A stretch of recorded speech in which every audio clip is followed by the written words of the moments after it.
Muy, muy triste historia de este caso de Jocelyn.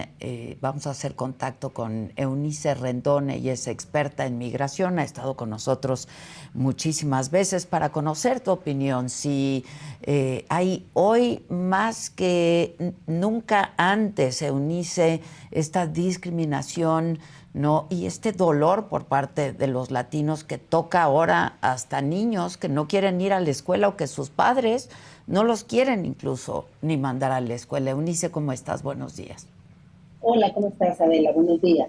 Pues yo, a diferencia de Larry, sí pienso que es diferente. Nada tiene que ver los números de deportación. Por supuesto, Obama fue un deportador, Biden también, pero el lenguaje del odio es otra cosa. La narrativa del odio, la narrativa que estamos viendo hoy por parte del presidente Trump, pero no solo es el presidente, Adela, es también los secretarios de Estado. Todo, a diferencia de la primera vez que Donald Trump fue presidente, que casi el mensaje era más de él y con algo de eco, pero muy distinto a lo que vemos hoy. Hoy hay un eco permanente. Nada más basta con meterse a las redes de la secretaria de Homeland Security, de Tom Homan, o sea, de los diferentes actores que están hoy en la política estadounidense, y hay una amenaza constante y una criminalización también hacia las personas migrantes. Y el lenguaje sí importa, porque una cosa es a lo mejor detener y deportar personas, que sí lo hacía Biden y sí lo hizo mucho Obama, pero otra es lo que el mensaje que un presidente dice diariamente.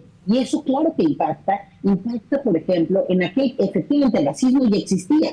Sin embargo, hoy aquel que es racista y xenófobo se siente con el derecho de serlo y con el derecho de actuar en consecuencia, con el derecho de amenazar al otro, con el derecho, no solo de amenazar en el mejor de los casos, ¿no? También puede ser de atacar al otro. No hay que olvidar, en la primera presidencia de Donald Trump crecieron 20% los crímenes de odio, principalmente en contra de migrantes latinos, porque eso concentró mucho su mensaje en ese momento, en ese tipo de migrantes. Entonces yo creo que esa coyuntura puede volver, y está volviendo más bien en Estados Unidos, si bien en términos de detenciones y deportaciones no ha logrado cumplir con lo que prometió. A nosotros nos ha tocado de él estar ahí en los vuelos del AIFA recibiendo a los deportados de la mano del Instituto Nacional de Migración.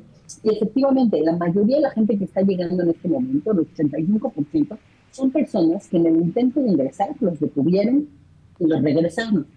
Sin embargo, lo que sí hay un cambio, en este momento estoy yo en Boston, justamente aquí en la oficina de una de las abogadas migratorias, ¿no?, más importantes de acá, y lo que te puedo decir es que sí hay un miedo en la comunidad, hay una ansiedad, hay un cambio en las dinámicas de las personas, y este caso de la niña realmente es lamentable, pero lo más lamentable es que puede haber otros casos, porque esto que pasó en la escuela de esta menor, pues también está replicándose en otras escuelas. Incluso han hecho propuestas de pedirles el estatus migratorio a los niños en escuelas en algunos estados.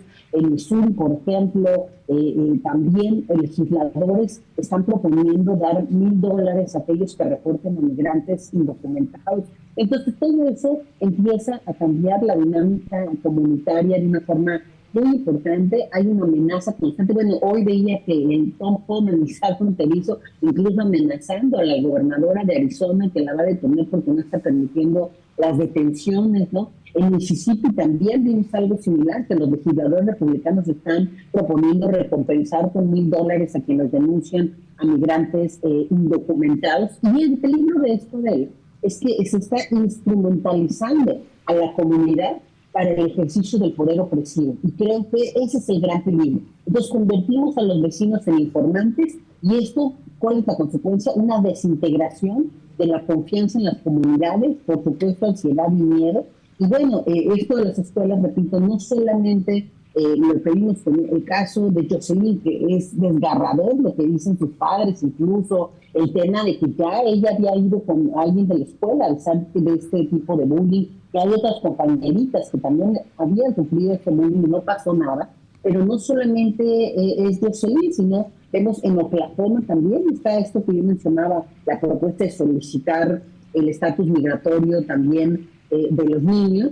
Y lo que estamos viendo en Estados Unidos es gente que no quiere trabajar porque tiene miedo que lo detenga el ICE, gente que habla con sus hijos que si ya no llega por ellos a al camión de la escuela, pues que no se preocupe, que su tía lo va a regresar a México porque significa que lo detuvieron. Entonces, todo esto, particularmente en la niñez, causa un daño mayor. O sea, causa daño en todos, en la salud mental de las poblaciones migrantes que están por acá, pero también causa un daño mayor en niños, justamente por su edad, por todo el desarrollo cognitivo, el impacto que puede tener lo que están viendo en la tele, lo que están escuchando en su escuela, lo que están sintiendo también en su núcleo familiar, pues por supuesto que puede afectarlos de una forma más grave a los niños. Y solo un dato también, Adela, cómo sí las cosas han cambiado. Desde que Elon Musk compró la red Twitter, ahora X, bueno, según un estudio muy reciente de la Universidad de California, han crecido 50%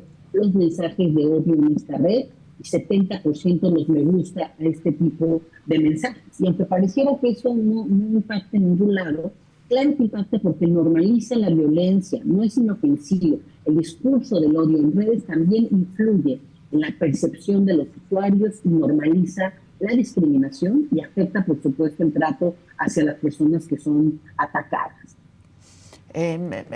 Tenemos un poco de problemas con tu voz, no sé si... Por así me oye, ¿así sí, me oye mejor? mucho mejor, Eunice, sí. Decías que claro que tiene un impacto estos mensajes de odio en redes sociales, etcétera. ¿Qué sabes de la historia de Jocelyn, Eunice? Bueno, Jocelyn era una alumna, ¿no? De la escuela en Nueva York y justamente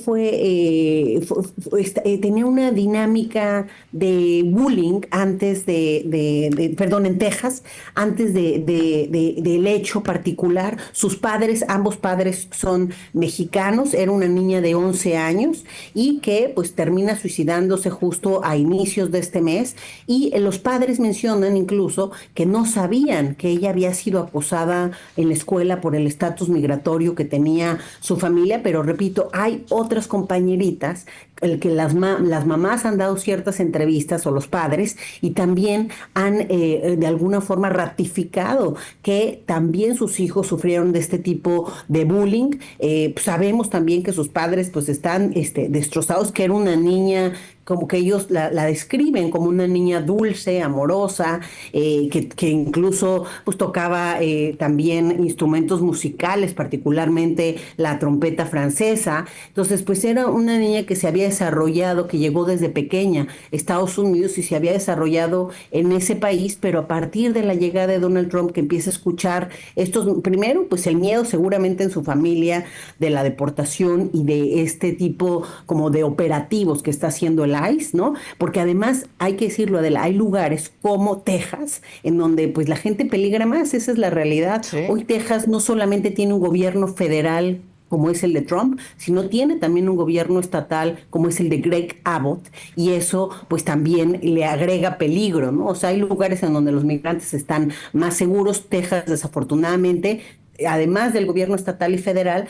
también se han sabido de muchos casos de ciudadanos que quieren ayudar al gobierno a detener migrantes, gente que se ha disfrazado del ICE. Entonces ese es un lugar donde particularmente está el foco racista y bueno, en esta escuela, esta niña que parecía tener una condición normal de salud mental, que parecía tener una familia muy unida, pues le afecta estos ataques al punto que decidió quitarse la vida. De hecho, es desgarrador escuchar en las entrevistas a sus padres, ¿no? Quienes dicen que no se lo esperaban, que realmente sienten un enorme dolor, que ellos no se imaginan cómo esa idea de suicidarse entró en la cabeza de su hija, ¿no? Debido a pues a este ataque que tuvo en el 6º grado de esta escuela en Texas, y la escuela por su parte, pues que es la escuela de Gainesville, por su parte no ha declarado pues mucho acerca del caso, es decir, más bien ellos desconocen haber sabido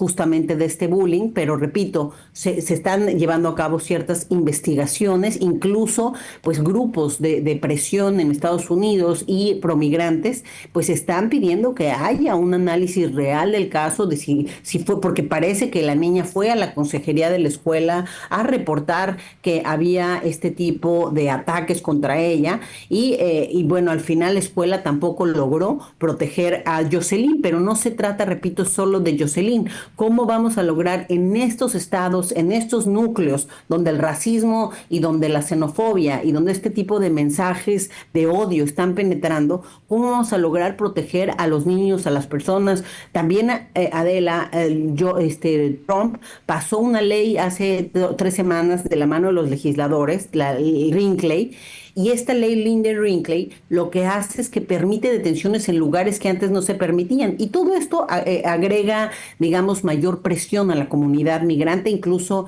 estos lugares se habla de escuelas, se habla también de lugares de trabajo. Entonces, pues, el que llegue a las aulas este tipo de violencia, pues realmente es preocupante. En esta escuela, además, intermedia de Gainesville, donde iba Jocelyn, pues también hay una amplia comunidad latina, o sea, es decir, matrícula latina dentro de esta escuela, porque pues justamente Texas es uno de los lugares que tiene la mayor proporción de migrantes, principalmente mexicanos y latinos, viviendo en ese estado. Entonces, bueno, pues sí preocupa.